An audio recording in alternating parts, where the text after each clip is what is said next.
Welcome back to Comic Confidential, the weekly show where we discuss our favorite things from pop culture. My name is Cade. And my name is Troy. Thanks for joining us. This week we're talking that spicy Avengers 4 trailer. But before we do that, there's a couple of things that you guys can help do for us to help support the show. You can leave us a 5-star rating on iTunes saying all sorts of nice things. That's a bit of a tongue twister. It is a bit. Or you can visit patreon.com/ComicConPod and help support the show, plus score yourself a whole bunch of bonus stuff. Or you can become part of the action by joining the Comic Confidential listener community on Facebook. The listener community is where you get most of our listener feedback from, and the place where we spend most of our lives. Like, literally, it's the only reason I have Facebook. Pretty much me too. Yeah, it bloody went gangbusters this morning when this trailer... Well, it dropped at about 11 p.m. on Saturday night or Friday night. I'm kind of lost now because, you know, it's a vortex of recordings, so it was amazing. It's been one of those weeks, mate. It has been one of those weeks. So, you know, it's going to be a big week of trailers. So we got the Captain Marvel trailer, which only seemed to show about, I guess, 5 seconds of extra footage from the... No way. No way. You don't reckon so? So I watched that for the first time this morning because, look, full disclosure, I'm in a car. I'm recording from a car. This is how important this this thing is that we get this out and we get our reactions to this trailer out. But yeah, so I wasn't actually going to watch the Captain Marvel trailer at all, and then you've kind of gone, oh well shit, now we're going to talk about this stuff, and I'm like, oh well shit, now I'm going to have to go watch it. And there's heaps of stuff in there. There's like Nick Fury's patting a cat. Oh yeah, that wasn't in the first thing. Super important stuff. Yeah, there's more grandma fights. Yeah, there was more grandma fights. 100% more grandma fights. 100% more. We got some sweet helmet/mohawk action. Okay, that was pretty cool, and we did see her in her full-on red and blue suit flying through space, which exactly what looks to be potentially one of the last scenes in the movie. Yeah, but potentially and this is the reason why I didn't want to watch it, because I got enough from the first trailer that I was like, you know what? I'm in. I'm already in. You don't have to sell me anymore. I want this thing. I'm not going to watch any more trailers when they come out. But, yeah, look, I think that could be one of those things where they've kind of gone, hey, here's the end scene, you guys. Yeah, which is, you know, it's not really uncommon for Marvel to do this type of stuff. But I know, man, she looks kind of Super Saiyan to me. Super Saiyan? Yeah, I'm loving it. Oh, okay, that's a good thing you're saying? Yeah, I'm digging it. I'm digging it big time, man, because like her hair's like flowing up. It's just everything I kind of want. I love how somehow her helmet actually helps to form her mohawk, and then when she gets rid of the helmet, like she just magics the helmet away, or science. Yeah, you know, science is magic. It's nanotechnology, Troy. Yeah, and then it just like folds her hair back down to its luscious normal locks. Imagine having a helmet that just, you know, automatically did mohawk action. Yeah, and then you didn't have helmet hair or hat hair. Yeah, exactly. Hat hair's the worst. It's brilliant, really. You know who looks like he's got hat hair? Who? Jude Law. Oh, yeah. He looks... I want to see how his helmet forms around his head. See if he gets like a little tiny mohawk or something. Well, yeah, Jude Law for the longest time, as much as, you know, he is an amazing looking man. We all know that. We all know, we spoke about him last week, I think it was, as Yumbledore. Oh, Yumbledore. I like that.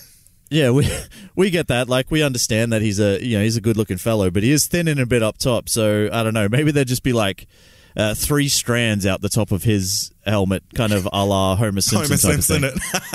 Yeah. Hell yes, that's what I want. And I want a little like space bird to come and groom him. Yeah. Or just like pick out the 3 remaining hairs and fly off and take it to its nest. Yeah, big space nest. I like that. But yeah, anyway, so that's kind of where I sit with the Captain Marvel trailer. I really like it. Really blown away by it. Really looking forward to the movie. But that is 1,000% all I'm going to watch. You can't convince me to watch any more. Goddamn you! I'm gonna lie to you every time. Every time like a little teaser trailer comes out or like a TV spot. Oh, Troy, it's so not spoilery. Go watch it. Yeah, right. You fool me once, pal. Well, you know what? You kind of need to watch this one because this is the official trailer. The one before this was the teaser trailer. So the teaser, yeah. Yeah, so, that's true. You know, technically, you've only watched one trailer. That's fair. I'll give you that. I've watched one 3.5 minute long trailer. Yeah, so what's that, like 2% of the movie? Yeah, pretty much, and possibly the ending. Yeah, but I will give them credit for their de-aging technology is amazing. Oh man, I want to see if it holds up that good all the way through the whole movie because Samuel L. Jackson is looking fantastic in it. Yeah, like I mean, he's not the oldest looking guy on the planet anyway for a 60-plus-year-old man, but yeah, like that. It looks flawless. I just hope it can hold up for the entirety of the movie. Yeah. Him and Phil Coulson as well. Absolutely. Well, I don't think Phil Coulson's actually been de-aged. They just put a mullet on him and said, "Go rocket, baby." Sweet. And that's all we need, really. That's Pretty all we much. need. But Troy... oh, okay. Yeah, go. Oh, no, sorry. What were you going to say? Because I was about to move on. No. All I was going to say is I was just a little bit disappointed that we didn't get some more Phil Coulson action in this main trailer. Yeah, it would have been good. It would have been so cool to just have it zoom in on a mullet at the back, and you don't know who it is, and then the camera pans around, and then it's Phil Coulson. And it's like just a sick guitar riff. Hell yeah! And he's wearing like a USA shirt, like a flag shirt. Yeah, like a flag with an eagle. Yeah, no. Then an eagle lands on his guitar as he's playing. Yeah, cool. All right. We'll see if they do that. I don't know if that's what we're going to get, but we'll hope. That's when Captain Marvel's just like, I'm fucking out of here. Yeah, she's like, no. I can't handle that much sexiness on Earth. I'm going back to fight some space wars with Jude Law, who's way less good looking than mullet Phil Coulson. Yeah, that's right. Yeah. All right, well, let's move on. All right. So, yeah, we did get, as you could say, the mother of all bombs dropped on us this week with the Avengers 4 trailer. Oh, boy, did we. I mean, we knew it was coming. Well, we knew it was coming. Actually, someone in our listener community kind of guessed when it was going to drop, and it was only off by an hour. So, nice. You know what? He was right. It's somewhere in the world. All right, let's talk about this thing, man. There's a lot to talk about. Yeah, so we're kind of going to break this down into 7 areas because I noticed there was like 7 big things in this trailer. So I'm going to talk about the first big thing, Troy, and that was Tony Stark is stuck in outer space on the Guardian ship, presumably with Nebula on their way back to Earth, potentially, after escaping Titan. Yeah, so do you think he's actually with Nebula? Yeah, I think so, because we see later in the trailer that she's on the, which seems to be the Guardian ship. Yeah. And it's only for a very, very brief second, so...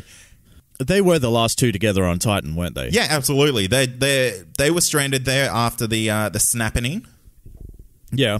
And, so they're obviously, like, trying to seek refuge somewhere. I'm guessing Earth, because...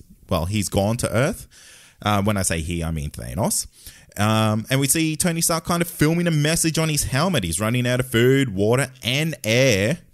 So it's obvious he's going to be saved by someone or he's going to arrive somewhere.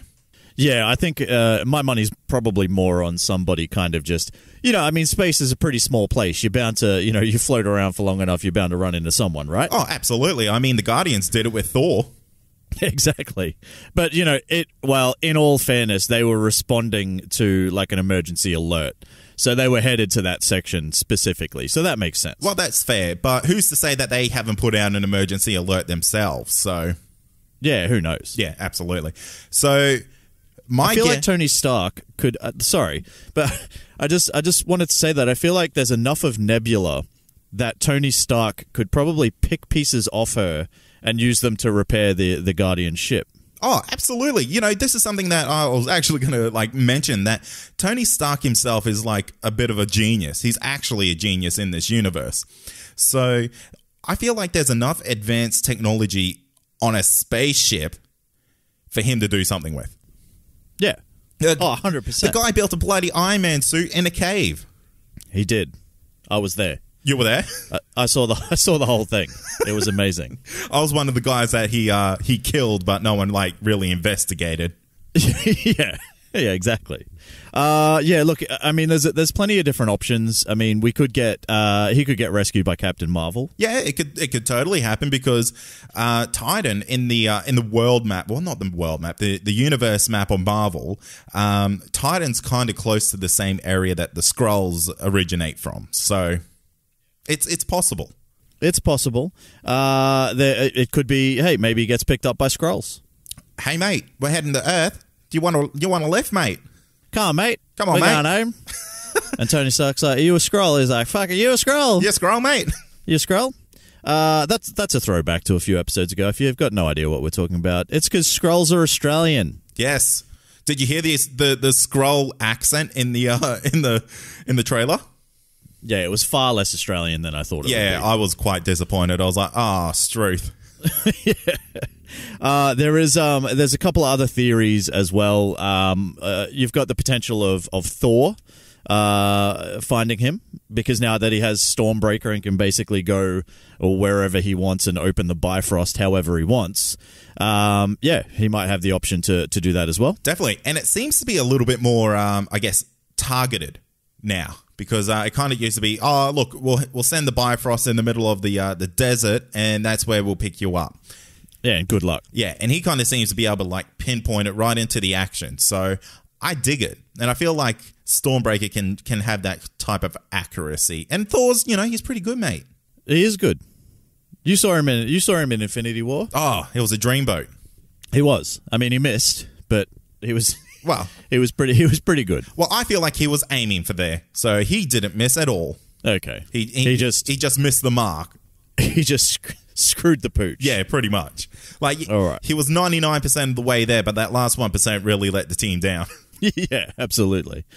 And another theory is it could be Ant-Man. Yeah, absolutely. So Ant-Man can get to him by using the quantum realm, which is obviously something that I think is going to be quite major in this movie. Oh, absolutely. And we'll get to that. We're going to get to that at some point. Definitely. But how would he use the quantum realm? I mean, just talk to me like I don't know science. Okay, so... Because I don't know science. I guess time and space doesn't exist in the quantum realm, so he can kind of go anywhere he wants at any point in time. So it's irrelevant where people can be. So it's kind of like a backdoor pass to anywhere. It's almost like a MacGuffin. Oh. Some would say it might be the MacGuffin of this movie. Maybe. We'll see. Although I feel like the MacGuffin has to be something tangible that people can chase. Oh, it would be the Infinity Stones, but I guess the quantum realm will be the key to getting them. All right, so what else have we got? So second big thing is that they did Thanos the Farmer. Thanos the Farmer. Which is good, man. And, we see his scarecrow suit in everything. Oh, you mean where they've got it up on the cross and it's just his armor on the cross? Yeah, and we see him kind of like walking through a field of I don't know what it is, but I'm saying he's on his farm, mate. Right, and he's just using that to scare the friggin' what are those things called? Crows? Crows? That's why it's called a scarecrow, Troy? Oh, yeah, that makes sense. So, well, yeah, I was... it doesn't matter.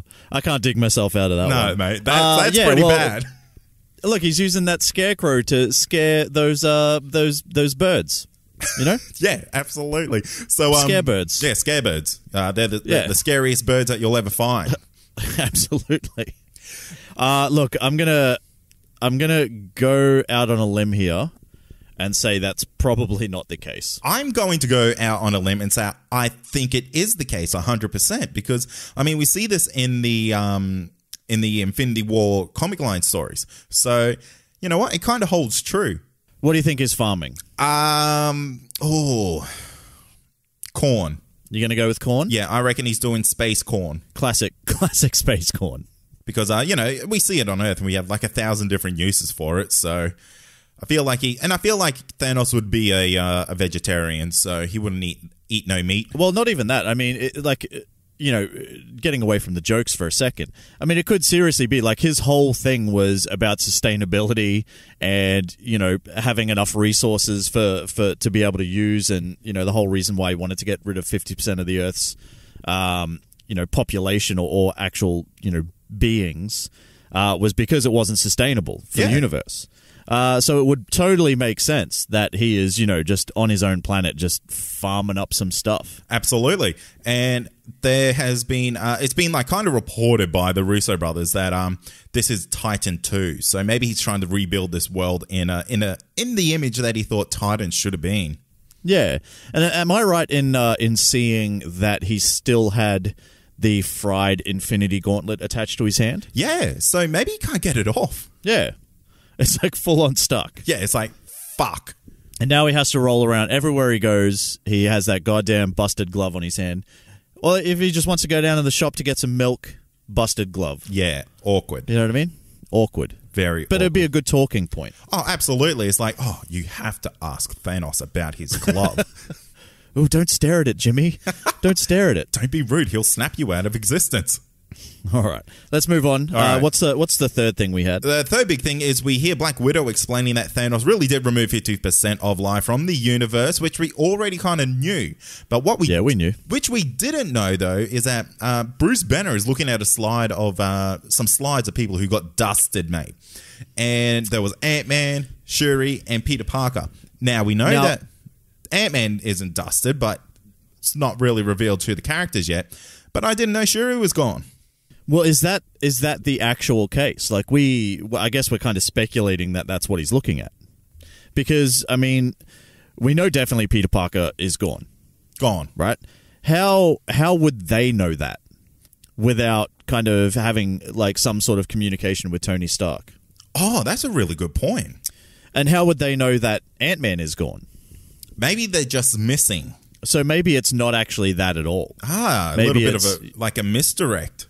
Yeah, potentially. Look, it could be, I mean, you know, like for all intents and purposes, they could have some tech built into like Peter Parker's suit and they know that they can't contact him or something like that. Like, I don't know.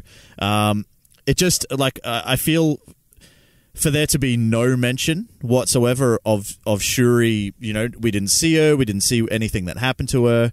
I feel like she's probably too much of a key to just get rid of. Yeah, because there was a lot of, I guess, fan theories that she was going to be like Ironheart or something like that in this movie, kind of step up to the next Black Panther role, because who knows how long the gap between this movie is and, the previous movie and this movie, because it could be years. Yeah. But I would have thought she would have taken up, definitely taken up a role somehow, whether it be, you know, just joining the Avengers just for her, you know, incredible brain. Yes. Not so much stepping into the role of Black Panther, but potentially. I mean, there's no reason why not. She's done it in the comics before. Exactly. So who knows? Ironheart, that's a bit of a stretch. I can't see that happening. You don't think so? No. Oh. I'm going to say early prediction. You heard it here first. All right. Hey, it's been a little while since we've had one of those, so I'm throwing it out there now. Now, what's interesting is we do see Thor, who looks like he's a broken shell of a man.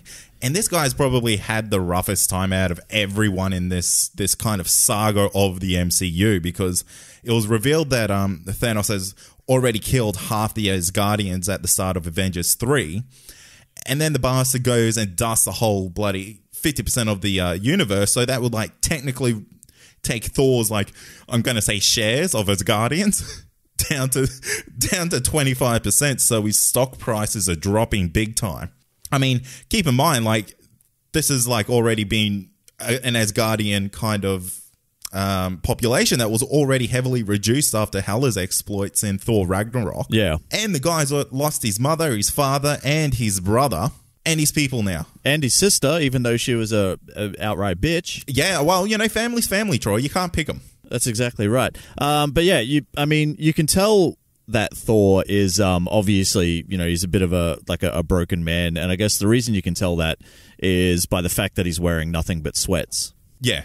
And it's like a technical fact that when you're wearing sweatpants, you're down.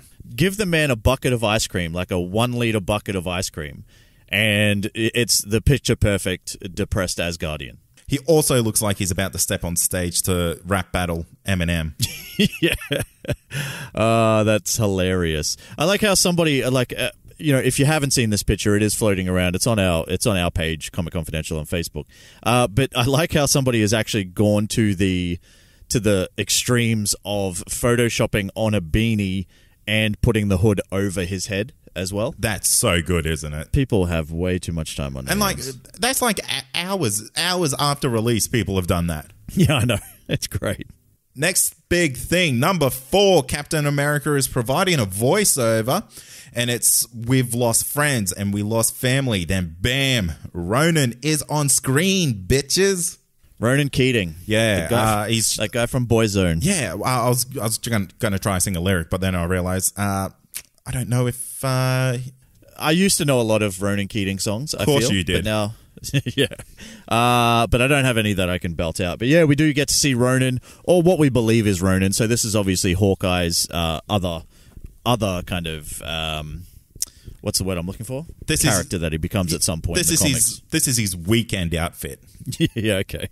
So yeah, we do see Black Widow goes to what looks like it's Japan to find him, and he's basically there in full Ronin gear, wiping blood off his katana, because you know what's the only thing shitter than bow and arrows, Troy? Is fucking swords. Probably more so. Yeah. But you know, hey, I mean, it's a guy's got to have his thing, right? And this is his thing. I guess so.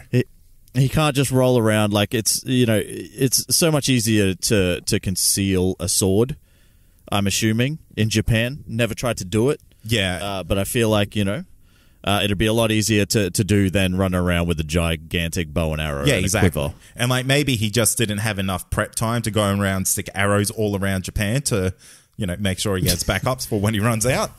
Yeah, exactly. I feel like this is obviously pointing to him losing his family. Yeah, 100%, because at the end of Civil War, I believe it was at the end of that or at the start of Avengers 3, that it was kind of revealed that he took a deal from the government after the outcome that was of Avengers. Civil War. That was Infinity War. Yeah. And kind of so he could just stay with his family. So you can tell because he does look quite angry. He's like quite a little bit. He's an upset boy. So you would assume at some point that either he's lost his family, and it can't be that he's trying to find who's responsible, because I mean you'd assume that he would know who's responsible, and it's not like, well, I'm going to go to Japan and try to find Thanos. So it's not that. So I think it's kind of more, you know, in line with, it's just like, well, you know what, I've got nothing left now, so I'm just going to go and be this kind of mercenary for hire.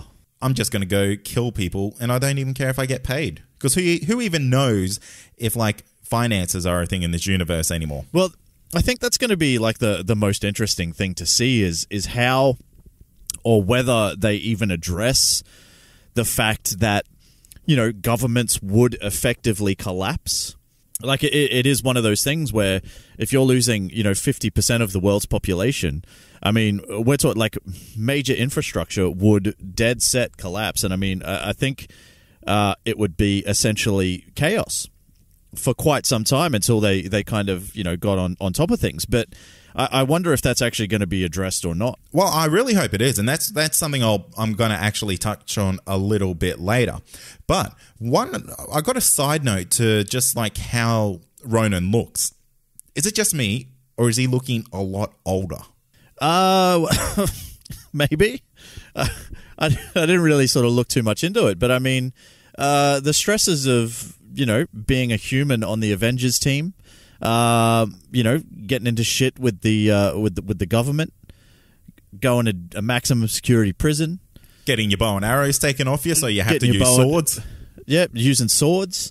I'd be pissed if I had to use swords. Exactly. Finally getting free, and then, you know, you get to cut a deal with the government, and then you get to go back and be with your family, and then all of a sudden, they're all dead. So I feel like he probably hasn't been sleeping. Yeah, he's probably aged 10 years in the last one.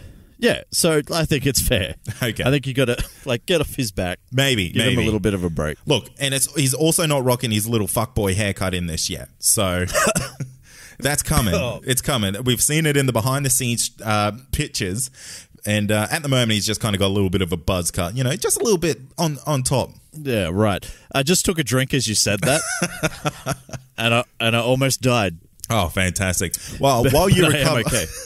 While you recover, let's move on to the fifth big thing, and that's we see Captain America in the Quinjet wearing his outfit, basically from Winter Soldier. Yeah, and he shaved off the beard. I think there's a theory going around that the reason why he has shaved off the beard is because he has had to attend a funeral for, you know, effectively what are all his dead comrades. Oh, okay. Yeah, and it makes complete sense because there is a scene, you do see a scene in the trailer of him, you know, crying. Yeah.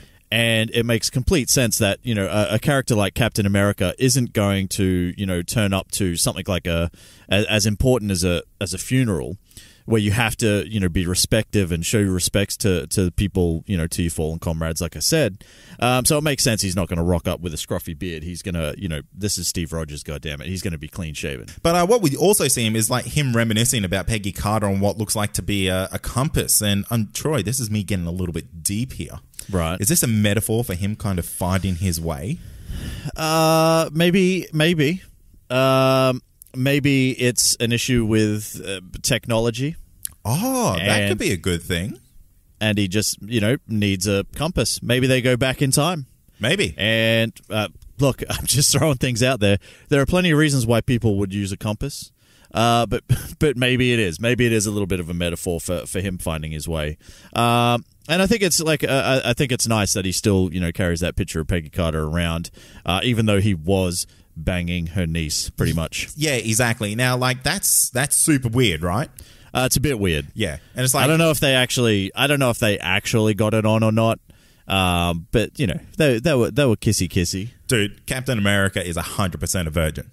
No, he's not. Yes, he is. I guarantee it. That guy is way too old school. No. Look, I mean, you're not wrong. And if I'm trying to think of the events of the first Avenger and whether he actually did get hot and steamy with Peggy Carter at any point in it. I don't think he did. But I don't remember that happening. If I'm wrong, let us know. Like, you know, like let us know if they did bump uglies or pretties, because they're both incredibly attractive people. But yeah, who knows? God, there are bigger things to talk about other than whether Captain America is a virgin. No, I think that's the title of this episode. Is Captain America a virgin? That's the rest of this episode. We don't even need to talk about the rest. We're just going to figure out whether Captain America got some action. And look, not that there's anything wrong if he is, but I mean, the guy's way too gorgeous. Yeah, well, I mean, you've got to understand he's been busy. He's been pretty busy, you know, like he's been defending a war criminal and becoming a war criminal and then defending the war criminal again. And yeah, and then, you know, making sweet love to that war criminal. Look, let's just move on. All right. Please. The sixth big thing, perfect timing to say that, isn't it? We get to see the new logo for Avengers and the title Endgame. Yeah. What do you think about that? I think the name is very average. Yeah. Yeah. I feel like this is all kind of revolving around Captain America and him kind of farewelling this universe. Yeah, well, I mean, they've already said that they are going to, you know, this is basically the end of this phase. And then we're moving into the next one pretty much directly after the events of this movie anyway. So I think it's more just like, it's not actually like not necessarily talking about like, oh God, how do I put it? It's not necessarily the end of like the MCU or anything like that. I think it's just more a thing where it harkens back to something that Doctor Strange said anyway. Yeah, exactly. So that's where they're kind of getting it from. Yeah. And I believe Iron Man said it also in Avengers 2. So yeah. It is what it is, really. Very metaphorical in the sense that the Avengers are coming back together and life is potentially returning to this universe, because we see the logo's made up from ashes that is like forming the A. It was pretty good. Look, it was one of those chills moments. Yeah, almost. It was. Because I think one of the things that these things do is, because these are trailers, man. This is exactly what they're supposed to do. And, you know, the building of the music and then the title card and all that sort of stuff. And it just builds, and it just makes you so goddamn keen to get through to April next year. Definitely. Yeah. So I just wanted to jump on to the internet very quickly, because I couldn't remember the exact quote from Doctor Strange. But he did say exactly this. We're in the Endgame now. Right after he gave up the Time Stone to Thanos. Yes. So, I mean, you know, it makes perfect sense. Yeah, absolutely. It's probably like it's not as cool as like Annihilation or like something like that, or Avengers Assemble, or I don't know. Yeah, couldn't they just do that? Assemble, because the ashes are coming back together. They're assembling. That's way better. Yeah, but like Endgame's cool too, man. Not everything's going to be perfect. Yeah, that's right. There's got to be one flaw with this trailer. Let's say it's that. Right. Okay. All right. Let's move on to the seventh big thing on this trailer, and it's the last one, and that's Scott Lang, a.k.a. Ant-Man is alive. Now, us viewers, we knew this, but it's big news to the reformed Avengers. So, he obviously gets out of the quantum realm by himself, by the looks of it. Yeah, which is pretty impressive. Absolutely. Now, this kind of raises a whole bunch of questions in itself, because the quantum realm is very much unexplained in this universe, except we know that it's probably the most powerful thing in this universe. Yeah. So I'm wondering, Troy, how long was he in there for? Could it be years? 7 days. 7 days. And yeah, that's my guess. 7 days, 6 nights. It's a special deal that they had in the quantum realm. Yeah. He just jumped on Trivago, got himself a sweet deal. Yeah. I like that. Now, did he learn how to use the quantum realm? Did he learn how to use its energy? You would assume so, because I mean, like you kind of touched on it. It's the sort of thing where he could have been in there for an extraordinarily long amount of time, which could, to us on the outside, seem like mere days / weeks, or I don't know if we know exactly how long the time frame is between the snapping and the events of Avengers 4. Is that a thing? Do we know that? No, I don't think so. I don't think there's any information about how long it is between yet. Well, it seems like it'd pick up fairly well, kind of straight after the events, you would assume. Yeah, well, I mean, what we see with Iron Man at the start of this trailer kind of gives the impression that it's almost instantly after. Well, no, because he does say that water and food ran out 4 days ago. Oxygen runs out tomorrow. So we could be, like looking at potentially, say, a week. Yeah. Maybe. Which, a week in the quantum realm, to Scott Lang could be years. Oh yeah, it could be a lifetime. Do you think he's going to come out as a mutant like Van Dyke did? No, I don't think so. He wasn't in there long enough. But yeah, but I think he's going to come out kind of, I mean, he's the key, really, isn't he? He absolutely is. And what's kind of interesting now, because the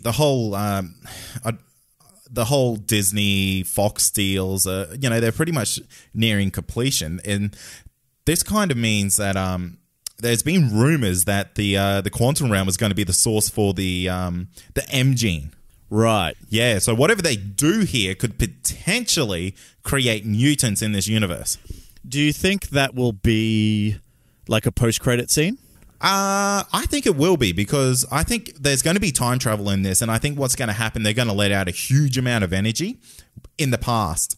So that will explain how we can, I guess, just have mutants in this modern day. Yeah, right.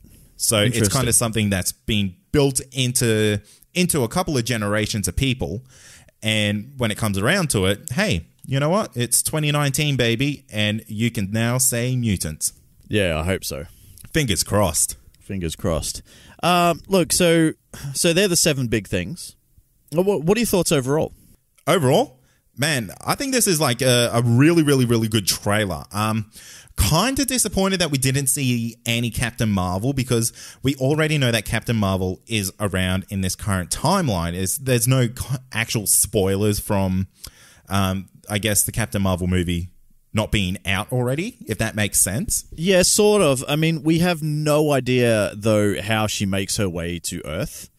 And I think if we do see her at some point in this current timeline, then I think that is a bit spoilery. You reckon? Because we don't know how it's going to actually happen.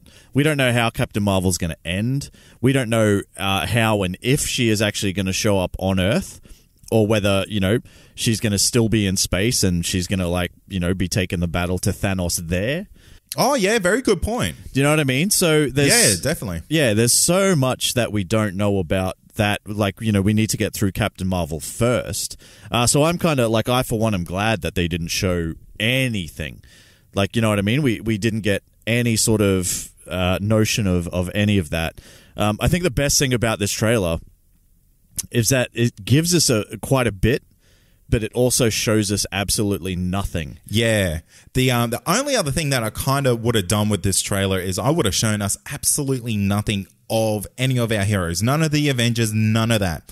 I would have loved it to be just kind of like news reports and stuff like that, just stitched together of what's happening in the real world after the snapping. Yeah, okay. That would have been pretty good. I guess like it is good, though, that we already knew these people survived. So like we were well and truly aware that all the characters they showed, there were no surprises there. I guess the only real surprise was kind of Scott Lang. Yeah. In the sense of, we didn't know he had made it out of the quantum realm, and now we kind of do.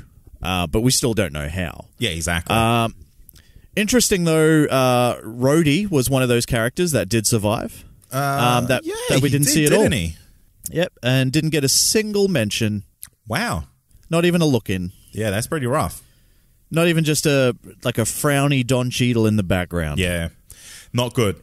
Yeah, so I don't know if that's kind of, like pointing to him meeting his maker, perhaps, at some point early in the movie. Because let's be honest, he's not going to be a character that's really going to be missed in this universe now, is he? Well, they haven't ever really done a lot with him. I think Iron Man 2 was probably the most that we sort of got from him. Yeah, and he's always just been like the North Star for Tony Stark in a sense. Yeah, in a sense. And even going back to Civil War, he played a bit more of a role in that, but kind of also wasn't too integral. It was he was kind of like the fall guy, as it were, no pun intended, because he fell from the sky. But he was kind of like the fall guy for the whole, like the catalyst of how nasty, and I'm doing that with bunny ears, the events of Civil War were. Yeah. He was, do you know what I mean? Like, he was absolutely the casualty of that war, which, as we know, is pretty piss poor compared to what the comics bring. But, my point is more that even with that, he hasn't really been much of a major player. Yeah, definitely. And maybe one thing that I kind of wanted to see is because there's apparently a threat greater than Thanos in this movie. So whatever that might have been. Darkseid. Yeah, it's Darkseid, definitely. Yep. Yeah, all right. This movie is also directed by Zack Snyder. Well, co-directed, I guess. Yeah, okay. Galactus? Potentially. Imagine that. Oh, they'll do it. They have to. You reckon? It's the next big thing, mate. All right, well, we'll see what happens. We do need to wait until the 26th of April for that to happen, though, which is still a goddamn long way away. Oh, yeah. It's a lifetime away. All right, man. Well, that's it for the show this week. We hope you guys enjoyed it. Whether it's your first time listening or you're back putting up with us again, make sure you join us next week because we're going to be doing Spider-Man Into the Spider-Verse, assuming that all goes well with Event Cinemas and they are still dropping it on that date. There's a little bit of contention. Some websites are saying one thing, some are saying the others, but I think we've got insider information from Event Cinemas that it's coming on the 13th, yeah? Yeah, absolutely. It definitely is. So that's definitely getting released next week. So go out there and watch it because it is killing it at, what is it, Rotten Tomatoes? I think currently it sits at 100%. Yeah, that's crazy. Like, they have had some early screenings and all that sort of stuff, so a lot of people might have already seen it already.